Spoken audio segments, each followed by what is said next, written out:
In 1961, a study came out that proved that doing this scientifically shouldn't exist. In fact, it was so bad that doctors banned it from public schools and even the military. But I ignored the science and I taught it to thousands of my students anyway. The result? Bulletproof knees, stronger legs, and a pain-free body well into your 50s. It's called the Sissy squat. And I know that it looks hard, but I promise it might be the best exercise that you try all year. So in today's video, I'm going to teach you how to do the Sissy squat and take you through 5 different levels of it from beginner to advanced.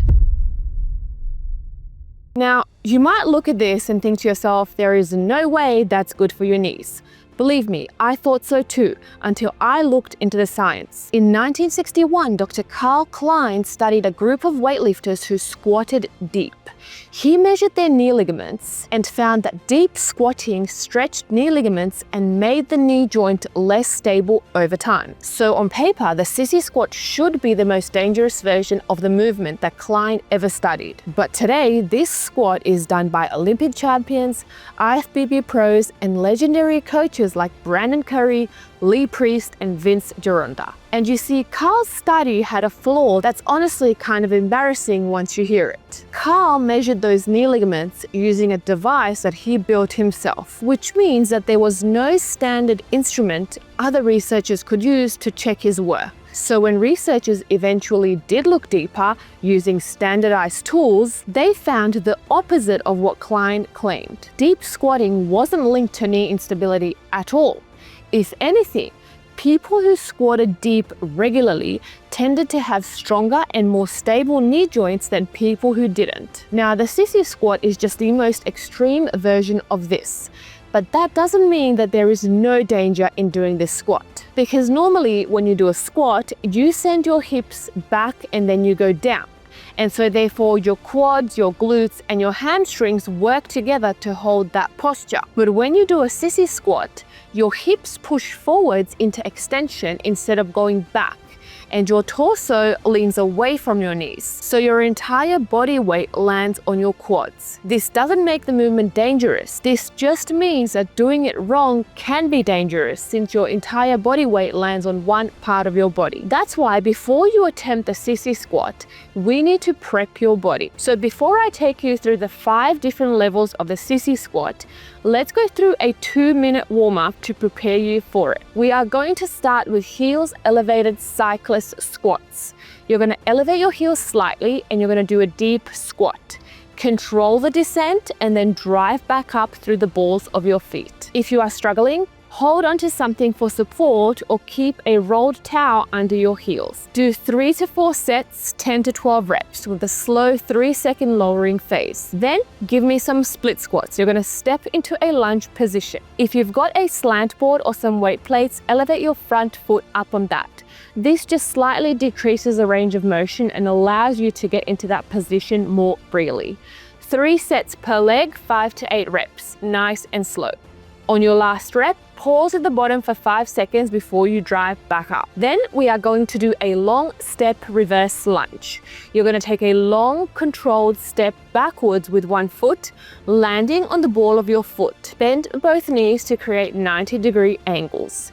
Your back knee should hover just above the floor and your front knee should stay stacked directly over your ankle. Keep your torso as upright as you can the whole way down. 3 sets per leg, 8 to 10 reps, a 3-second tempo on the way down. Now we are going to move your hips. Starting with the front split trio, you're going to get into a lunge with a posterior pelvic tilt. Hips pushed forward, glutes squeezed. Lunge down until your back knee touches the ground. 5 reps. Then hold the bottom for 5 seconds and drive your front knee forwards over your toe. If you are limited, elevate your front foot on a block. You're going to pulse the back leg for 5 reps and then hold the last position for 5 seconds. And finally, you're going to do a full 5 split squats, holding your hands overhead on the last position. Then you're going to give me some tabletop hip presses. You're going to get into that tabletop position, hands behind you, and I want you to open your chest. I open the chest and that allows my whole anterior chain to open. And from there,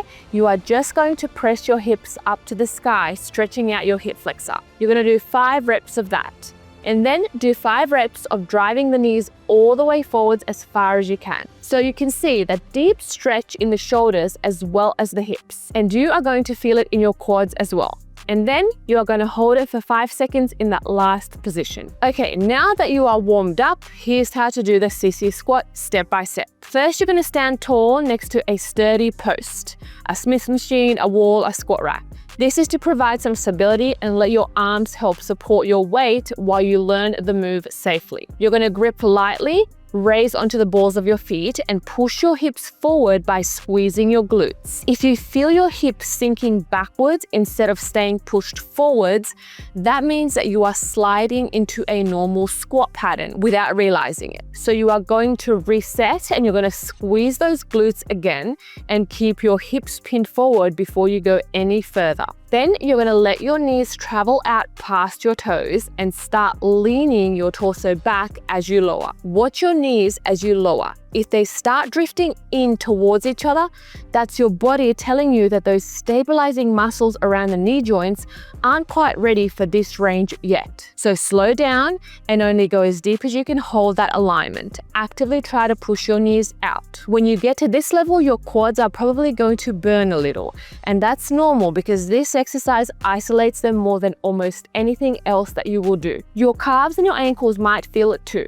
since your heels are lifting off the ground the whole time. If that feels like too much, slide a rolled towel or a small block under your knees. Now, once you get comfortable with that position, we are going to get rid of the support. Stand with your feet hip width apart, keeping your hips and your shoulders in one straight line from top to bottom. Bend only at the knees, letting them travel forwards while your body leans back, keeping that same straight line the whole way down. You can use your hands for support. Then lower until your knee has bent as deep as you can control and push back up through your knees to standing. Do this 10 times and then hold for another 10. Now, if you're feeling a bit spicy, then remove one hand. From there, move to just a finger or two on the support. This is the version that physical therapists use to rehab damaged patella tendons. Once you are steady without your hands, try this modified version. From a seated squat position, drive your knees forwards with no hands at all and reach back to touch the back of your knee, your hamstring or calf, whatever range you've got at the moment. If you've got the mobility, reach all the way back to touch the floor. Move slowly here. You are not rushing the rep. You are aiming to open the hips a little more each time that you go back. You're going to do 3 reps on each side. Once you can do the sissy squat with no support at all, you can start adding a little bit of load. So hold a light dumbbell or a weight plate against your chest and perform the same movement. The extra weight increases the stretch on your quads and builds even more strength through that range. But if you've been doing bodyweight workouts or calisthenics for a number of years, then this next variation is for you. You are going to stand on an elevated surface like a step or a bench so that your knees can travel even further down than the floor would normally allow. I like to use a bit of support with a band or a skipping rope, and that just allows you to shift those hips even more forward and feel control in the bottom of the movement. This is because your quads are already stretched during a regular sissy squat, but when you do it on an elevated surface, you need to really focus your balance so that you don't fall backwards. But when you're able to get this, you get flexible knees and calves. Now, if you're not able to do this today, it's okay. Just go back to the preparation and the progressions that we did before this and build from there until you feel ready. Because remember, the problem isn't the movement, it is skipping the preparation. So there you have it. This is the squat that got pulled from military training and gym floors for a decade because of a study measured with a device that one guy built in his own garage. I do this squat 2 to 3 times a week. If this helped, drop a follow, drop a like, share with somebody who needs it, and I will see you in the next video.